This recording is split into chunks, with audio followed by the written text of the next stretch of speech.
কি করছিস রে তোরা? তো হ্যালো বন্ধুরা, তোমরা সবাই কেমন আছো? আশা করি সবাই ভালো আছো। তো দেখো, আমাদের গ্রামের মধ্যে একটা ভালো জিনিস দেখাচ্ছি তোমাদেরকে। সেটা হচ্ছে, দেখো, মাচাটা দেখো। ঠিক আছে? তো মাচার নিচে আগুন পড়েছে, দেখো এতটাই ঠান্ডা পড়েছে, মানে এদেরকে এতটাই ঠান্ডা লাগছে। ঠিক আছে? কি করছিস রে তোরা? হ্যাঁ, আগুন ঠান্ডা লাগছে নাকি সাংঘাতে? হ্যাঁ, এত রোদে ঠান্ডা লাগছে তোদেরকে? তো দেখো বন্ধুরা, এই হচ্ছে মাচা। আমাদের ছেলেপেলেগুলো সব বিকেলে খানি আড্ডা দেয় এটাতে। ঠিক আছে? আর এটা হচ্ছে খেলার মাঠ। খেলার মাঠ।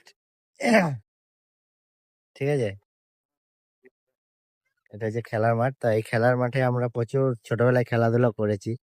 ঠিক আছে? সেই সব খেলাধুলো গুলো এখন দেখতে পাই না আর। তো মাচাটা কেমন সেটা একটু কমেন্টে জানাবে। ঠিক আছে? তো চলো বন্ধুরা, টাটা।